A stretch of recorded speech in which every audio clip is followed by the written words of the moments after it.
Welcome to the Week 6 Waiver Wire. I'm going to help you pick 3 players that are going to make a difference for your team. And it matters because we have major players like Devon Chan and Justin Jefferson who are going to miss multiple weeks. So you need these players on your fantasy team. And make sure to stick around because the third player on this team is going to elevate your wide receiver position like no other.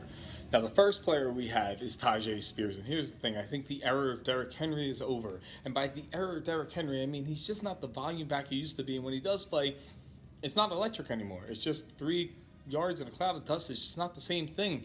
You get a guy like Tyjae Spears, and he has come in all season long and has just been the electric little force for this offense that needs an electric little force because last week he came in with 11 total touches for a total of 69 scrimmage yards. Nice, I get it. But he's just having 4 more targets in every game but 1. So you got a guy who's a pass-catching option, who's electric for the team. This team is never really going to be up because they don't have the game script for it. So the game script actually matters for Tyjae Spears, and it allows him to do a little bit more for this team. And here's the thing. He's about 25% rostered in Yahoo and ESPN leagues, so he's out there. Why? I don't know, because he finally gets his first touchdown, and this team is dealing with some injuries at the moment with Treylon Burks, and he's scoring his touchdowns. He's getting some touches. He's electric. He's going to help this team elevate on offense, and they need that, and they're going to use Tyjae Spears because of it, which means if you're hurting at running back, if you had Devon Chan, and he's out for almost 4 weeks now because he's possibly on the IL now, you need to go get Tyjae Spears. In week 5, I told you to get Chuba Hubbard. Now it's week 6, and he's still only 25% rostered, and I don't really understand the concept behind it.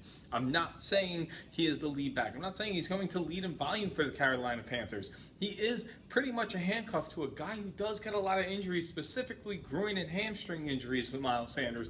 But here's the thing. It's the game narrative that matters with Chuba Hubbard.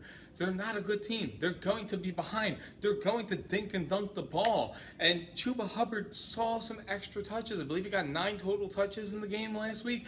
And that all happened in garbage time, and that's who he is. They're going to take Miles Sanders out in those moments and put in Chuba Hubbard. And, oh, yeah, they're facing the Detroit Lions. They could get blown out in this game. And once again, the game narrative, the game script should call for Chuba Hubbard. If you're down and you're down bad, and that's the only time I would suggest this play, reach out for Chuba Hubbard. The worst has happened. Justin Jefferson is going to be gone for 4 weeks, which means KJ Osborne and his 15% rostership on ESPN and Yahoo matter a lot because they were aiming high with him last week. He tied for the most targets last week on the Minnesota Vikings, and he gets the Chicago Bears this week, who have allowed the 11th most yards to wide receivers. They've also allowed the 3rd most touchdowns to wide receivers and the 9th most fantasy points per game to wide receiver. The Minnesota Vikings have one thing about them, and it's kind of breaking news, but not really because I keep talking about it every week.